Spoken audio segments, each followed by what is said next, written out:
Authority. Same objection. You testify.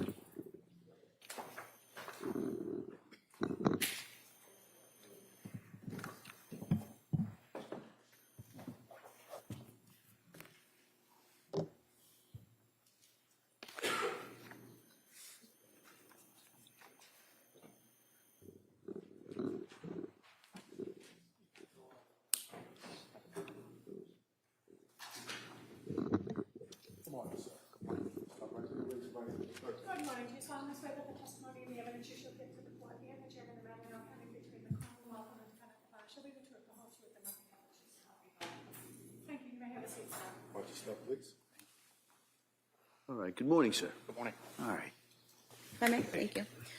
Good morning. Can you please state and spell your name for the record? Daniel Dougherty, Dougherty. And your date of birth? 8/27/1986. Where do you work? Duxbury Fire Department. How long have you been with the Duxbury Fire Department? 5.5 years, full time.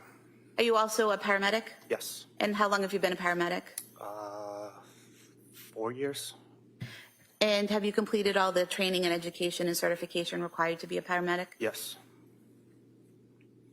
I want to direct your attention to January 24th, 2023. Were you working that day? I was. And were you working a 24-hour shift? Yes.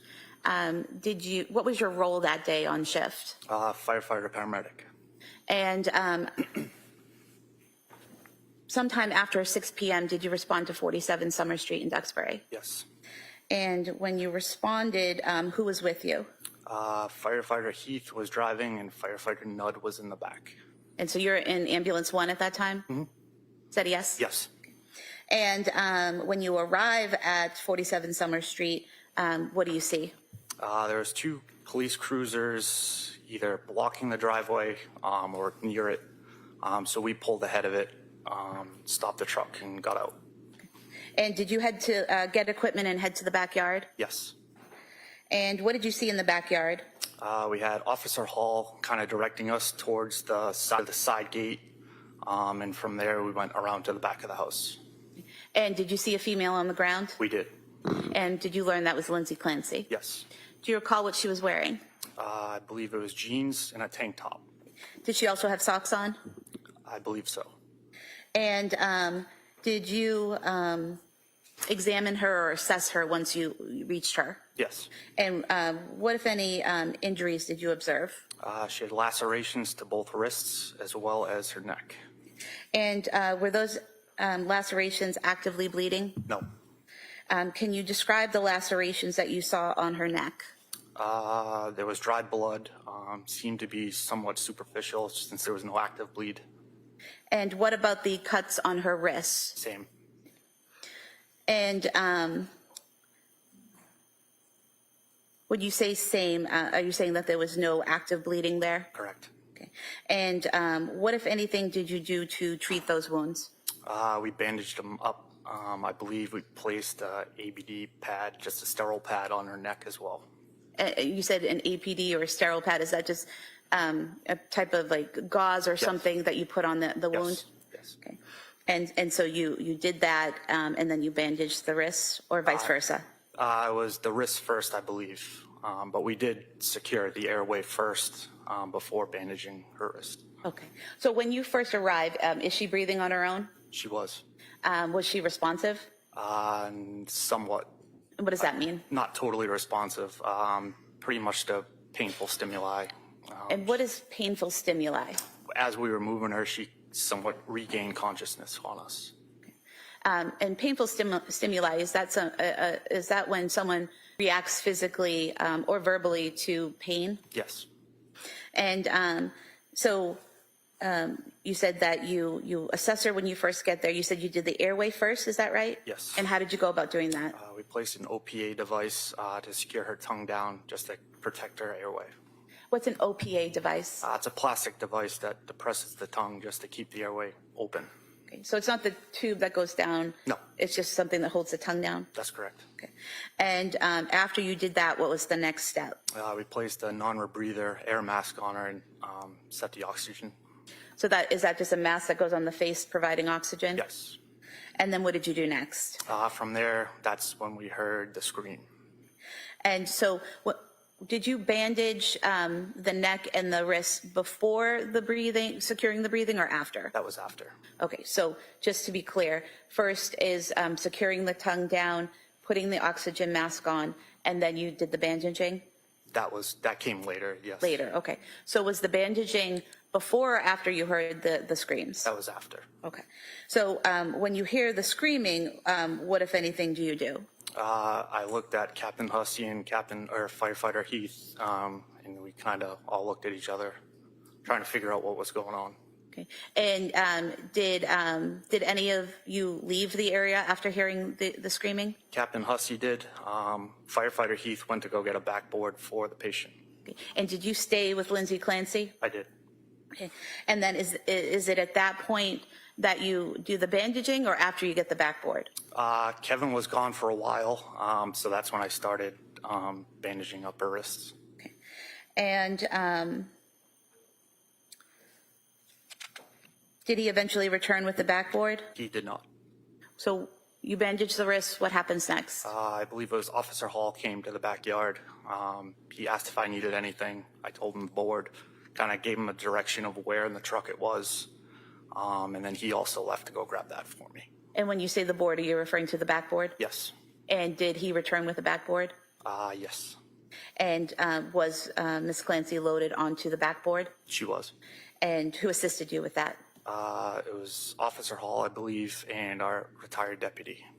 And is there a process that you follow when placing someone onto a board to ensure that that you don't cause further damage? Yes. And what is that process? Just C-spine precautions. So you secure the neck and kind of make sure that it's immobilized as you kind of move the patient. So what did you do to secure her neck? We had someone at her neck. I don't remember who it was. Just kind of hold steady that her neck didn't move in the process. Okay. And then did you follow that protocol, the C-spine protocol, to safely put her onto the backboard? Yes. Okay. And at some point was a collar placed around her neck? I believe so, yes. And then what happened next? I believe I got on the radio and asked our captain who was transporting first, because we knew that there was multiple patients at that point. Okay. And what were you told? Pembroke was on its way in. They may have just arrived, and she was going with Pembroke. Okay. And were you part of the team that transported her from the backyard to the Pembroke ambulance? Yes. And did you help load her into the Pembroke ambulance? Yes. And did you go with them during that transport? I did not.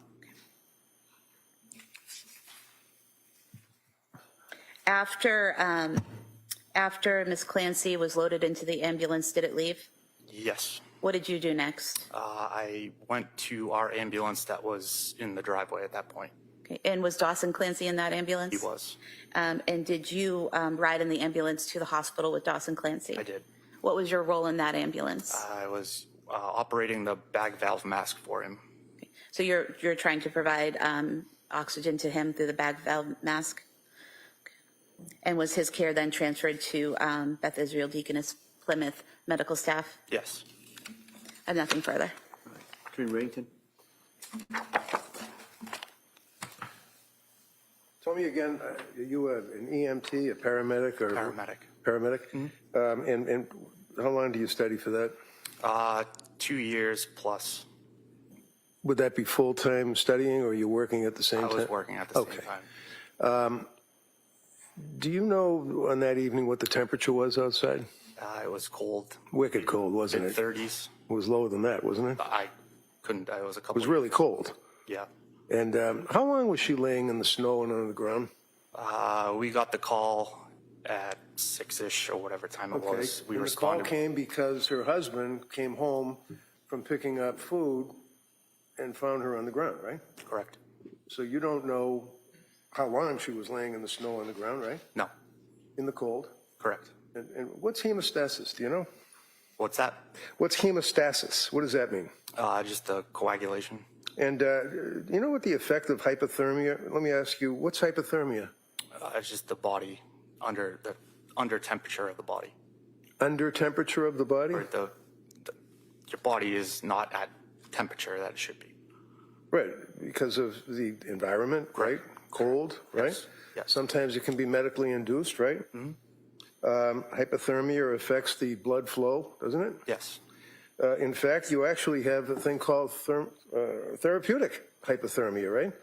Like if they have to restrict the blood flow to either a heart or a brain or something, that a person can be induced medically to be cold. Yes. And it would restrict blood flow, right?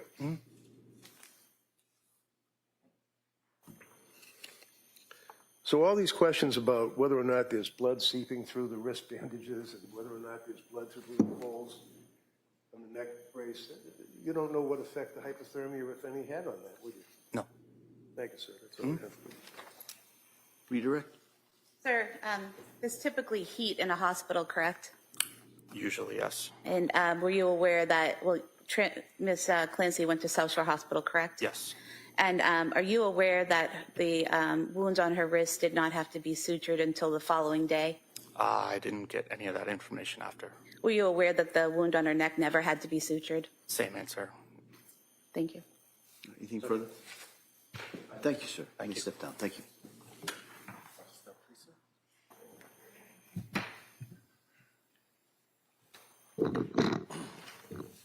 Commonwealth calls